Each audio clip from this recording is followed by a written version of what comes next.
mengetahui dhamma yang dibabarkan Sang Buddha dalam berbagai macam cara. Semua dhamma yang diajarkan Sang Buddha kepada kita itu menjurus ke arah kemajuan batin, menjurus ke arah pengendalian indria, menjurus ke arah bersihnya noda-noda batin sehingga kita bisa mencapai tingkatan yang tertinggi di dalam ajaran Sang Buddha. Nah, saudara-saudara sekalian, saya ulangi, ketika beliau mencapai penerangan sempurna, beliau keluar dari Uhun Bodhi. Nah, tidak berapa lama kemudian beliau berjumpa dengan pertapa namanya pertapa berambut panjang yang di dalam kehidupannya itu tidak pernah terbesit walaupun hanya 1 detik atau 1 kesana ingin mencapai kebebasan. Dia tidak pernah berpikir ke arah situ.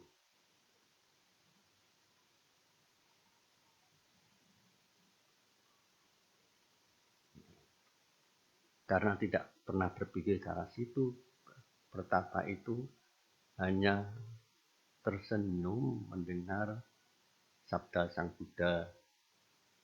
Pertapa itu bertanya, siapa namamu, ajaran apa yang kamu pahami, siapa nama gurumu? Lalu Sang Buddha menjawab, saya tidak memiliki guru, saya telah menemukan dhamma yang agung. Kemudian, mau kemana kamu? Saya akan menuju ke Taman Rusa untuk membawakan dhamma. Semoga apa yang kau ucapkan itu menjadi kenyataan. Ini mengandung nasihat. Untuk mengerjakan sesuatu, seseorang itu harus memiliki keyakinan, harus memiliki tujuan. Jadi pertapa ini tidak memiliki tujuan. Tujuan apa? Apakah tujuan saya bertapa itu? Tidak ada keinginan itu. Dia hanya menjalankan tradisi untuk meninggalkan rumah tangga titik. Sehingga pertapa ini tidak bisa melihat kebenaran. Nah, kemudian berarti pertapa ini diliputi oleh ketidaktahuan, diliputi oleh duka. Hidup adalah duka, itu gambaran dari pertapa ini. Kemudian beliau melanjutkan perjalanannya, ketemu dengan 2 orang pedagang dari Myanmar. Nah, pedagang ini sebelum Buddha datang dikunjungi oleh seorang dewa yang dulu pernah menjadi sahabatnya. Dewa itu mengatakan, teman, sebentar lagi sama Sang Buddha akan lewat ke sini, berilah dana, berilah persembahan dana. Tidak lama kemudian Sang Buddha lewat dan 2 orang pedagang ini mempersembahkan dana makanan. Apa yang tersirat dari Sang Buddha dengan 2 pedagang ini? Beliau tahu pedagang ini nantinya bisa mencapai kebebasan. Satunya tidak bisa. Nah, sekarang kenapa seorang dewa yang notabene-nya itu dewa di alam surga itu lebih tinggi dari manusia, betul. Tapi di sana masih juga ada ketidaktahuan. Kalau dewa ini mengetahui Buddha mencapai penerangan sempurna, pasti dia itu mohon pembagian dhamma, tapi tidak. Berarti dewa ini penuh dengan kebodohan, penuh dengan awija, duka.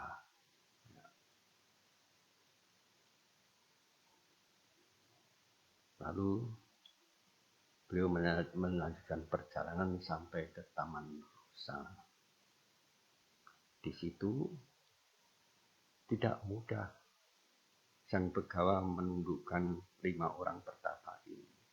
5 orang pertapa itu menganggap Buddha gagal karena makan. Nah, Sang Buddha memberikan penjelasan rinci sebelum 5 orang pertapa itu menjawab,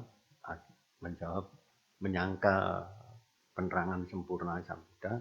Akhirnya pertapa itu tunduk dan taat, mau mendengarkan Dhamma. Ya betul, tidak lama kemudian mereka semuanya mencapai jalan kebebasan, memperoleh hasil dari perjuangannya selama 6 tahun bertapa itu. Dari sini beliau terus duduk melanjutkan wasa. Tidak lama kemudian datanglah Yasa. Yasa adalah seorang anak pedagang yang kaya raya. Tapi dia tidak tahu Dhamma. Tapi dia ingin kebebasan karena kerotan dari dunia. Dia tidak pernah menjalankan hidup bertapa seperti 5 orang pertapa. Kemudian beliau membabarkan 4 kebenaran mulia sesuai dengan kemampuannya. Beliau membabarkan Anupubbhikata. Anupubbhikata itu bisa kita samakan sebagai kata pengantar. Pengantar untuk melihat 4 kebenaran mulia. Isinya dana, sila, kebahagiaan, bahaya keinginan indria, dan manfaat mengendalikan indria ini. Nanti suatu saat saya akan membahas mengenai Anupubbhikata ini.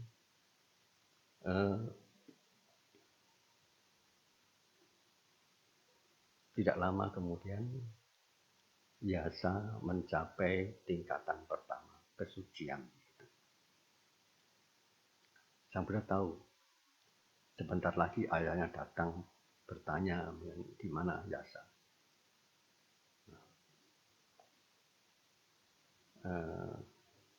Ayah Yasa datang, dia karena pikirannya kalut tidak bisa menyaksikan di sekitarnya itu. Dan juga ini merupakan kemampuan batin dari Sang Buddha. Ayah Yasa melupakan bertanya, di mana anak saya? Walaupun demikian, dia tetap tidak bisa melihat Yasa. Kemudian Sang Buddha mengkhotbahkan Anupubbhikata. Dalam waktu singkat, ayahnya mencapai tingkat kesucian pertama seperti Yasa. Yasa mendengarkan uraian Dhamma yang sama. Akhirnya Yasa mencapai arahat. Itu. Jadi saudara-saudara, pentingnya kita mendengarkan uraian Dhamma. Walaupun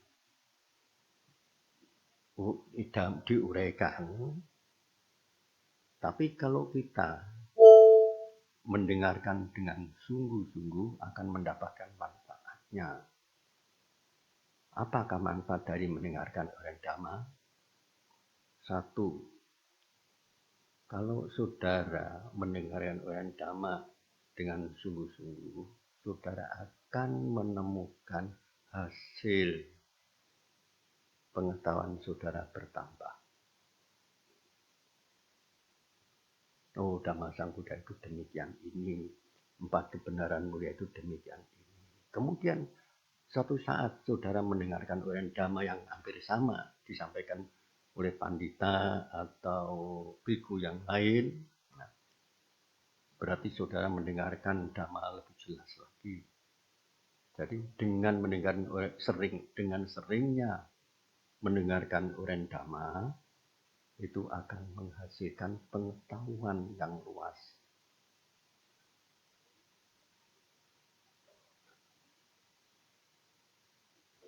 Atau dengan kata lain, dengan sering mendengarkan uraian dhamma dapat menghilangkan keraguan-raguan.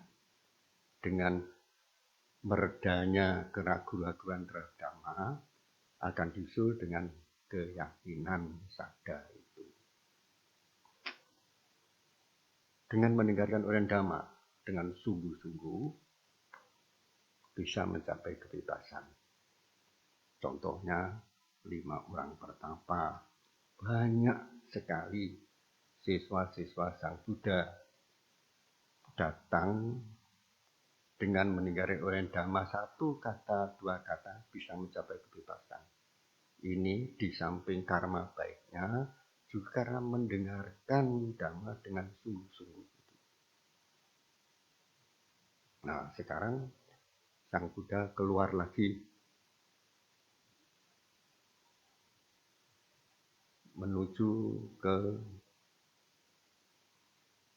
tepi sungai.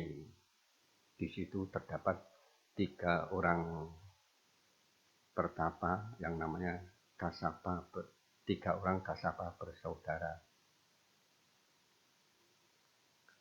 Nah, mereka ini kesenangannya, hobinya, kemampuannya itu hanya melaksanakan upacara menghormati api suci.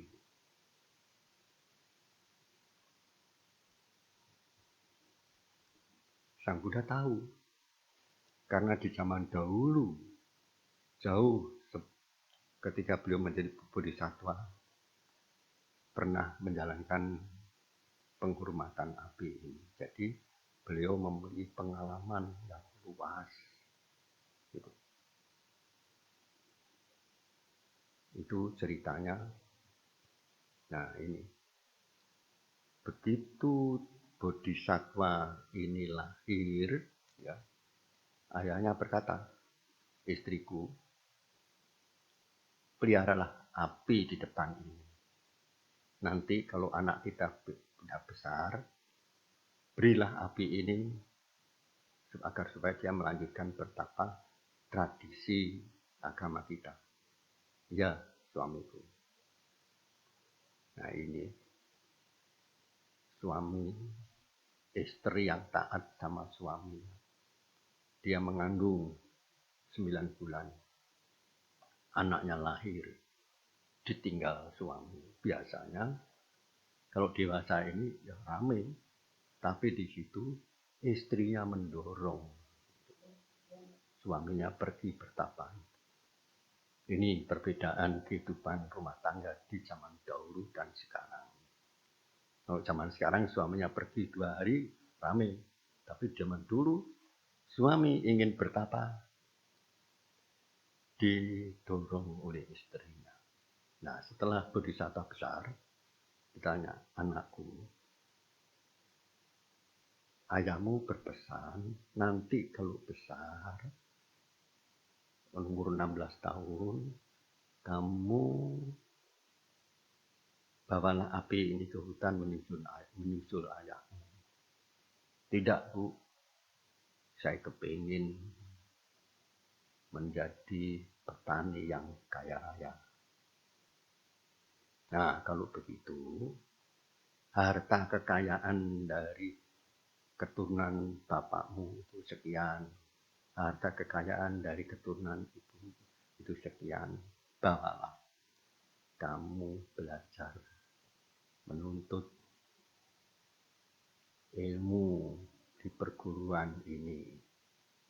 Nah, belajar di sana. Pandai sekali dia, langsung beberapa tahun langsung pulang. Tuh, udah Ya Bu, saya sudah tamat pelajaran. Apa yang diajarkan? Bodhisatta bercerita ini. Loh, apakah gurumu tidak mengajarkan penderitaan? Tidak Bu. Nah, kembali lagi. Nah, sampai di sana, gurunya mengetahui bahwa ibunya mengiring anaknya menjadi pertapa. Lalu beliau begini. Nah, di tengah hutan, jaraknya sepenggal, ya mungkin di sini 4 jam lah, gitu ya. Sepenggal hari itu terdapat gubuk. Di situ terdapat istri saya tua sedang sakit, tolong rawatlah. Ya guru.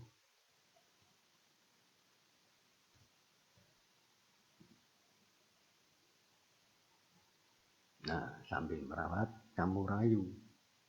Bagaimana? Ya kamu rayulah. Seperti seorang pemuda jatuh cinta kepada seorang gadis.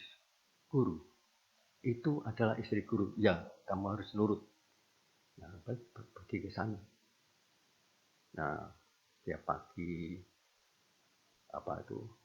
eh, memandikan, ngelap badannya, kasih minyak, sambil bodhisattva itu bercerita. Para ibu semakin lama kelihatannya semakin muda, semakin menarik.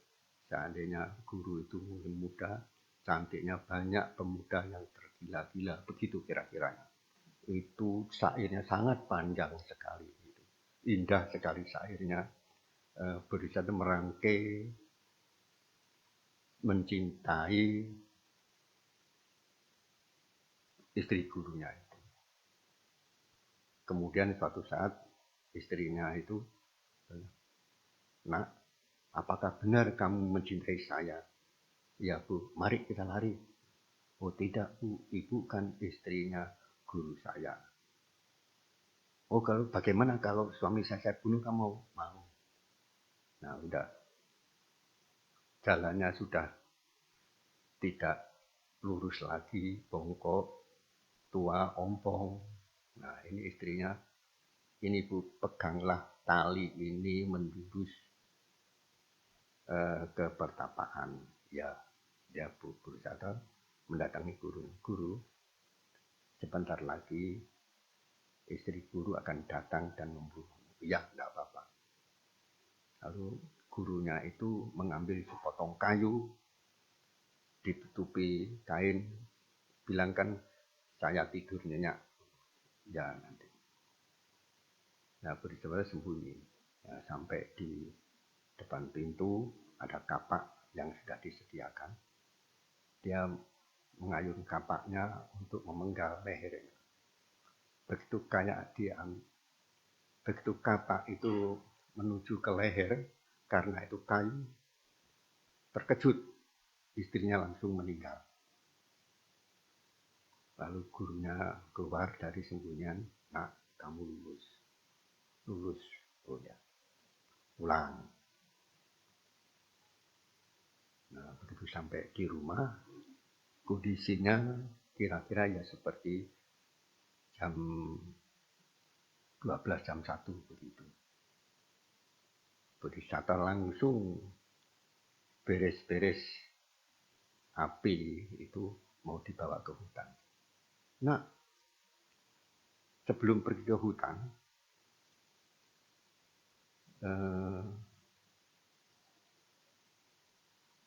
makan dulu. Tidak. Ya, ibunya menahan supaya makan dulu, tidak. Terus api dibawa sambil mengatakan, perempuan pengkhianat. Ngerti ya? Ini cerita Jatakai. Perempuan pengkhianat. Kenapa gurunya mengajak memberi pengertian ini? Gurunya tahu bahwasanya ibunya mengharapkan anaknya menjadi pertapa. gurunya adalah orang bijaksana yang nantinya menjadi maha moggallana itu, kehidupan nantinya itu. Lalu pelajaran duniawi yang diberikan guru kepada bodhisattva ini menjurus ke arah penderitaan. Bagaimana cara membangun rumah tangga, bagaimana cara mempertahankan diri, bagaimana cara mengasuh anak, dan seterusnya. Ini oleh ibu bodhisattva kurang lengkap. Maka ibu bodhisattva mengatakan, belajarlah penderitaan, duka itu. Nah, di sini kenapa ibunya mengatakan itu? Bodhisattva lahir, ya, tahu bodhisattva itu sudah lupa sama tujuan cita-citanya dulu ingin mencapai kebebasan. Nah, disinilah keindahan bodhisattva itu. Lupa ada yang mengingatkan, ibunya mendorong menjadi pertapa. Jadi ibunya itu ya ibunya Buddha sekarang. Bapaknya itu adalah Raja Suddhodana itu. Nah, ini kalau orang memilih cita-cita kemudian lupa, pasti ada yang mengingatkan. Apakah temannya, apakah saudaranya, atau siapa. Nah, di sini bodhisattva diingatkan oleh ibunya. Jadi hidup ini kita harus memilih keyakinan, kita memilih cita-cita yang bisa direalisir itu. Intinya jadi ketika Sang Buddha bertemu dengan pertapa penyembah api, beliau mudah untuk mengarahkan Dhamma.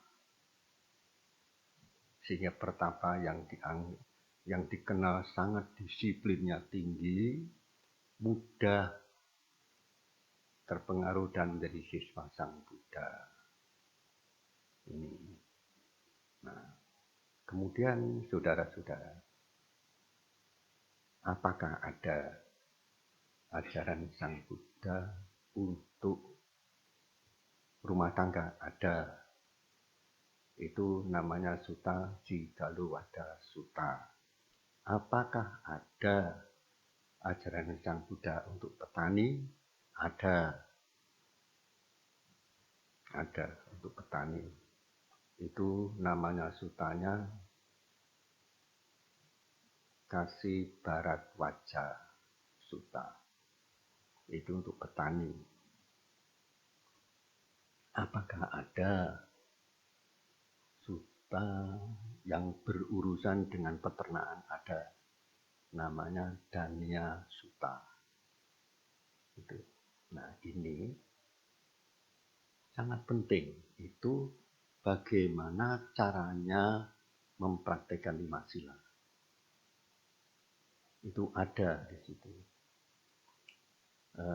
Ini kalau saya membahas Kasih Barat Wajah, waktunya habis itu. Apalagi 2 sutta ini. Nanti ini akan saya bahas satu persatu di dalam pertemuan nanti. Nah, saudara-saudara sekalian,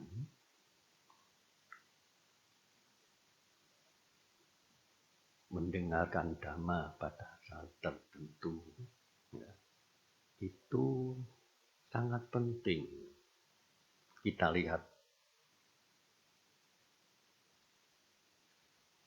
ketika Sang Buddha sedang pindapata, datanglah seorang pertapa tua memohon uraian Dhamma yang singkat. Sang Buddha tidak mau.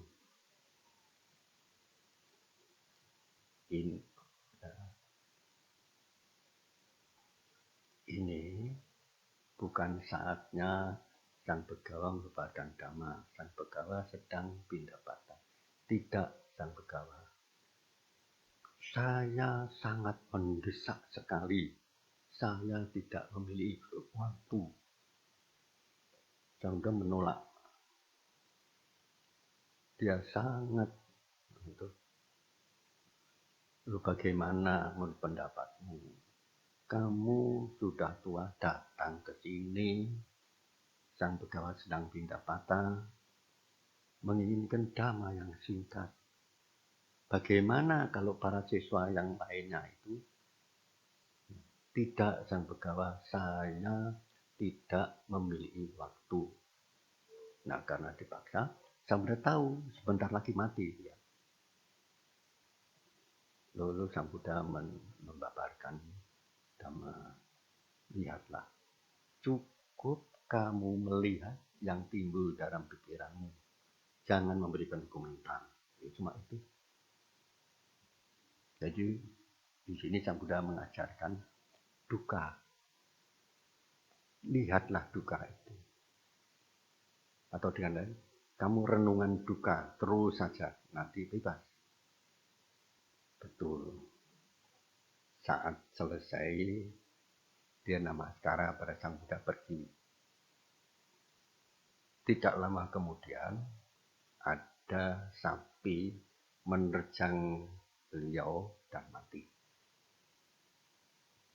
Hebatnya. Sudah tua, mohon dhamma, dia tahu sebentar lagi mati. Luar biasa ini. Jadi untuk mendengarkan satu kalimat, dia mencapai kebebasan dan mati. Lalu Sang Buddha sore hari melihat para siswa itu berdiskusi dhamma. Nah, ini berdiskusi dhamma, bertanya jawab sesama biku. Sang Buddha keluar dari kuti dan, oh para biku, apa yang kau bicarakan ini? Sang Begawa, kami sedang membicarakan pertapa tua yang mati. Kemudian Sang Begawa memerintahkan kami untuk membakar jenazahnya. Apakah pertapa itu merepotkan Sang Begawa? Tidak. Dia telah mencapai kebebasan. Maka saat itu Sang Buddha mengatakan, pertapa mati dilanggar sapi itu, oh para biku, rawatlah teman ini, dikremasi.